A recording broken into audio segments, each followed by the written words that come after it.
Okay, so looking around the room, I see some people I know, many that I don't. So to just introduce myself, I'm Kevin Howell. I'm clinical scientist in microvascular diagnostics at the Royal Free Hospital in the Institute of Immunity and Transplantation.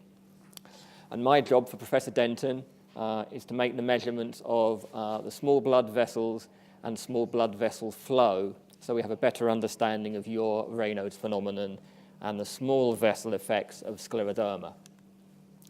So last year, I was very privileged with my opposite number at the Freeman Hospital in Newcastle, Dr. John Allen, to publish a very extensive review of microvascular imaging techniques.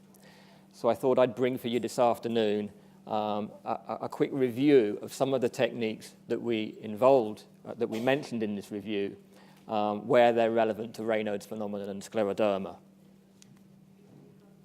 So we're going to talk about three techniques basically here this afternoon. First of all, nail fold capillaroscopy. Some of you may have heard about that or even had it performed. That's a very important technique for the early diagnosis of small blood vessel changes in scleroderma. We're also going to talk about infrared thermography, and we've now performed that for 25 consecutive years at the Royal Free Hospital. The Royal Free is a significant thermography centre, and that evaluates the circulation in the hands so that we understand better the severity of Raynauds phenomenon in your fingers. And I'll also finish up this afternoon in a few minutes' time by talking about some exciting other techniques which we would term optical techniques. That's using laser light to interact with your skin to tell us about the blood flow within the fingers. So we'll start with capillaroscopy. And we all learned at school, didn't we, that William Harvey was the physician who first suggested a circulation in the human body. He wrote in his famous text, "There must be a motion, as it were, in a circle." This was the first suggestion that the blood went round the body and didn't just slosh around. But he couldn't really quite work out how the blood was, so to speak, turning the corner, because the very smallest blood vessels were not visible to him. So he postulated this. He suggested that the very smallest blood vessels, where the circulation made the return around the loop, were probably not visible to the human eye. And Harvey, unfortunately, died before the first early microscope lenses were ground in the Netherlands. But just a few decades after that, the gentleman who first visualized these tiny blood vessels, first of all in animals, was this man, an Italian, Marcello Malpighi. He described capillaries in a number of animals. And nowadays, with the advent of more modern technologies, we can, at very low cost and with great ease, visualize the tiny capillaries, particularly in human skin. Where these vessels are most visible is at the fingernail fold, so that's where your cuticle meets your fingernail. It works there as a technique because our capillaries are oriented parallel to the skin surface. And if we just use a tiny drop of immersion oil, something like almond oil or cedar oil, at the nail fold to coat your fingers in oil for a few minutes, that increases the transparency of the skin, and we get these beautiful clear views of the organized nail fold capillaries.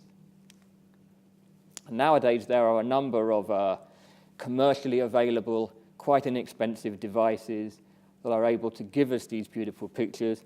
The slightly Heath Robinson setup is how we began our capillary measurements at the Royal Free Hospital, but nowadays there are built-in devices like this one in the top left-hand corner that only cost a few £100 and can be plugged into a laptop to give us instant pictures of the nail fold capillaries. So scientists or physicians can do this in clinic.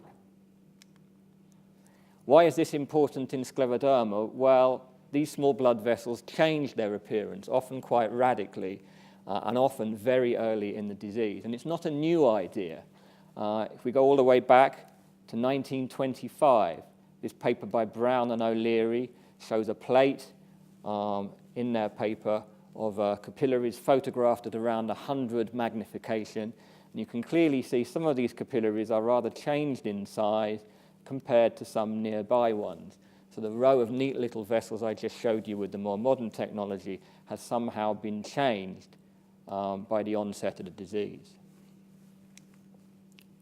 And in fact, we now know, thanks in part to the groundbreaking work of Hildegard Marique in the United States, and more recently by researchers like Maurizio Cutolo in Italy, that capillaries change progressively in scleroderma, and it allows us to stage the disease, at least with regard to the effect it's having on the small vessel circulation. So we might start in life with capillaries that look like this at the fingernail fold, and here you can see the vessels are quite regular, they're quite numerous, and they're equally spaced, like the teeth of a comb, perhaps. But in early scleroderma, some subtle changes start to happen. And these changes can initially be quite difficult to detect. So it's often of value for us to ask our patients with Raynauds phenomenon that's just begun to come back and see us again at a future point, perhaps a year after they've first been evaluated, so we can be sure that this bed of capillaries is either stable or changing. We need to know if this is progressing. But here you can see the very, very subtle but early signs of some of these capillaries becoming dilated or enlarged. That, for me, would be suspicious of early scleroderma, and we call it the early scleroderma pattern. If we then typically look at such a patient perhaps 1 year down the line, we can see that things have become a little more obvious. The number of capillaries has still remained quite high and regular in the rows, but now there are very obvious, greatly enlarged capillaries. And we call this, for the sake of convenience, the active nail fold pattern. That's not because it implies any degree of activity in the disease in other respects, but it is suggesting that the small vessels themselves are more actively involved in this disease. And then finally, after many years of the disease, we tend to encounter a pattern that looks a little bit like this. So here there's been a little bit of bruising, or what we would term microbleeding into the cuticle. So that suggests some of these small vessels are now a little more leaky than they used to be. And we can see quite wide areas at the fingernail fold where capillaries are no longer there. So there's been a slight reduction in the number of blood vessels, and clearly some evidence of the vessels becoming more dilated than they were previously. Interestingly, this is a pattern that is rather associated with soreness of the fingertips, with fingertip ulceration, because we have rather less capillaries remaining to get all that nutrifying blood and oxygen into the skin in these areas. So this limits our capacity to heal. And if we look at some of the work that research doctors have done around the world at how useful this is as a test in suggesting who may evolve from primary standalone Raynauds phenomenon to scleroderma, probably the most important study is this one by Kernaghan Workers, who looked at 586 patients who initially were presumed to be primary Raynauds sufferers. And if you add all the number of years these patients were followed up, it's nearly 3,200 person years. This is a very extensive study taking how capillaries look at the beginning of Raynauds phenomenon and seeing what happens to those patients on the basis of their capillary patterns. And they found that about 13% of those initial Raynauds sufferers eventually developed scleroderma. And at baseline, the patients who developed scleroderma, nearly 80% had antibodies that suggested scleroderma, nearly 60% had changes to their capillaries, and nearly 50% had both of those abnormalities. And nearly 90% had at least one of those two changes, either on blood tests or capillaries. And they were the first really to recognize this sequential change in the capillaries, beginning with enlarged vessels but moving towards more loss. So these findings are now considered so important that they form part of the criteria for diagnosing scleroderma. So this really very overbusy and technical slide is important to us because somewhere here, I do believe, where is it? Yes, I think around about there, there's a mention of nail fold capillaroscopy, okay? So this is now a test that the researchers feel should be performed routinely to help us understand whether a patient is indeed evolving scleroderma. It's worth 2 points on a 9-point criteria for the early diagnosis of this disease. So I want to move on now to talk about measurements of blood flow in Raynauds phenomenon. Can we evaluate how cold our patients are and the severity of their symptoms. And thermography is a beautiful tool for that. It gives us dynamic imaging of surface temperature. So we can make movies of whether a surface is hot or cold and whether that's changing. Like, for example, my little video here shot by one of our hospital thermal cameras of my coffee being stirred. The first thing a scientist does when they unpack a thermal camera out of the box is take an image of their coffee. The beauty of all this is we can make temperature measurements without any contact with a patient's skin. You can shoot these images remotely from a distance. And this kind of imaging has a wide variety of medical applications nowadays. Raynauds being the obvious one, how fast the fingers rewarm after cooling. But there are also some applications in surgery, in sports medicine, looking at inflammation injuries, and even in veterinary. I have an image to show you later of a horse, in fact. How does it work? Well, we all learnt at school about the electromagnetic spectrum. That's that very large range of electrical excitations in the air around us that transfer energy from place to place. And here with thermography, we're dealing with the infrared part of the spectrum. And in fact, it's a wave band between about 7 and 14 microns, so energy that you can't quite see with the human eye. That conveys through the air a sensation of warmth. We feel the sun warm on our face because of infrared radiation falling on our skin. When we began with thermography in 1992 at the Royal Free, the technology looked like this, rather clunky. Okay, so the imaging was very, very low resolution. You can just about see this is a pair of feet, but not very well. And some of you may remember this little beast from the 1980s if you're into computing. It's the BBC B microcomputer. I learned all of my computing at university on this, and I was horrified to discover it's in the museum at Bletchley Park now as a museum piece. But this was important kit. It was funded initially by the Raynauds Association, so it was patients like yourself rattling tins, jumping out of helicopters to do parachute jumps, canoeing, all those sort of things that raised the money for us to get started in thermal imaging, in thermography at the Royal Free.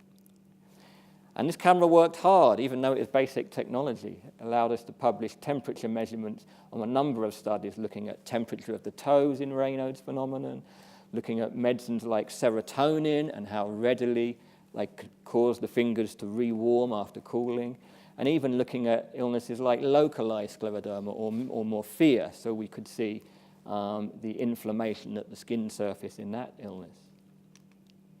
Nowadays, though, thermal images have become much lower cost and much more versatile, and you get a better picture for your money. So the camera we now use at the Royal Free is the big one in the middle. That's the highest quality. Down at the bottom end of the market, you can even buy from Currys or Dixon's a 200-pound mini thermal imager that will plug in the bottom of your mobile phone. You can go around your house and see where you've got all your drafts in your windows, or what the temperature of your cat is, all that sort of thing. And this little device here is quite a good quality but portable thermal imager, and that's exciting because it allows us to go to places around the hospital where previously you couldn't go before and get the temperature measurements from where the patient is. I have a version of that camera here, actually. It's a very simple device. It has a focusing ring to get your picture sharp, and you pull the trigger and take the shot. If you'd like to have a play with that, please do. Hand it round the audience.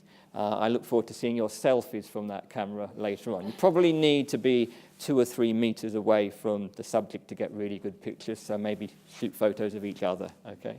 I would like it back at the end, as I'm sure you can understand.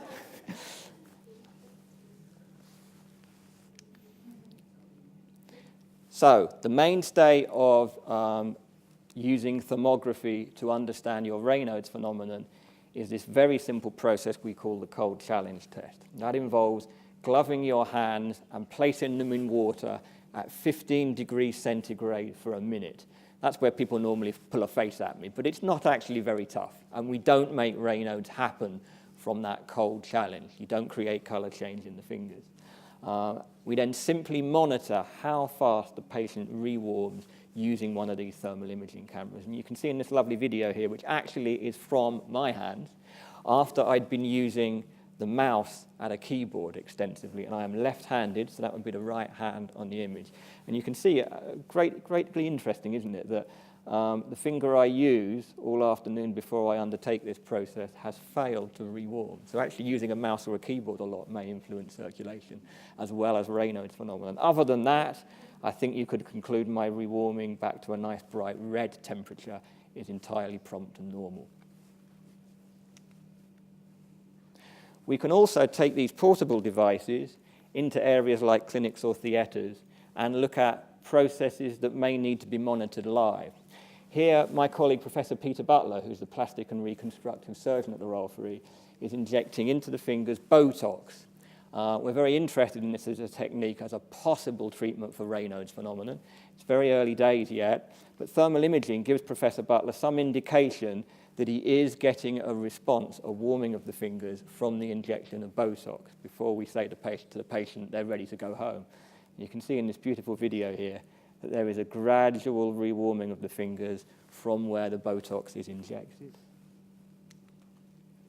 And I want to close the session this afternoon before we take questions, just spending the last few minutes talking about these exciting new methods for measuring blood flow in fingers and hands using light, what we would call optical techniques. And it stands to reason, we all know if we think about it, that light does interact with skin and the blood vessels within it quite a lot. If we put our hand in front of a strong light, the hand doesn't block the light. Instead, we seem to light up the skin. It causes some kind of change in the direction, or might we say the organization of the light. This is not a simple white light beam anymore. So what's going on, and could we use a change in the organization of light waves to make a measure of changes in the circulation within the hand? So the problem is, if we're going to do that normal light is pretty disorganized in the first place. The lights that are rather dauntingly illuminating me from the back here are made up of light waves that probably look very much like this.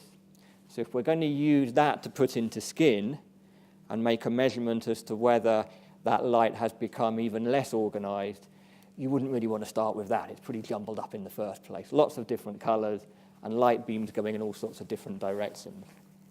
But the good news is we can now get very cheap, very organized light that looks something like the example down the bottom here. All made of one color, and all of the light beams are perfectly aligned and in step. That is a definition of laser light, and lasers are now very inexpensive and accessible to us. So if you take a laser beam, and this was done in the early years of lasers in the 1950s and 1960s, and you shine it on a surface a bit like my projector screen here, you would expect, because light is beautifully organized and in step, to see a beautifully perfect circle the color of your laser. In fact, you don't see that at all. You see something that's actually rather blotchy. So what's going on? For many years, this puzzled laser scientists because they assumed they would get a perfect reflection off the screen. And what's actually going on is that the imperfections in the surface of the reflector, in this case the projector screen, are causing some of our really organized light to knock a little bit out of step. And where the waves line up, you get a bright area, and where the waves cancel each other out, you get a dark area. So what that means is that the blotchiness of this pattern is nothing to do with the light, but it is representative of the properties of the reflecting surface. It's telling us about what's going on underneath. So if we take that a further step, and we shine a laser light and look at the speckle pattern, as it's so called, from the skin surface, here you can now see from a video that that speckle pattern is also moving. Okay? In fact, if you pick any one part of this picture around the green rim, you'll see that its contrast is going up and down. So why is this speckle pattern moving? It's moving because there are moving reflectors just under the skin, and those are the red blood cells of our circulation. So it turns out, by measuring how rapidly this pattern is wavering in its contrast, we can make a direct measurement of the speed of flowing blood within the superficial skin. And that technique is now fully commercialized by a British company made here in the UK, and it's called laser speckle contrast imaging. So every point in this video here that we shot is taking the speckle pattern and calculating from the degree of change in contrast of that pattern how much blood is moving, and then we can make a little point in that image that's color-coded for how fast the blood is circulating at each point. And if you do a cold challenge and look at that person rewarm, you can see we get recovery in the fingertips, but it's not an image that looks quite like the thermal image. And that's because the measurements we make are from the very surface of the skin, just the capillaries alone, and not the rather larger vessels. The laser in this technique does not penetrate very far. So that allows us to do something more precise, potentially.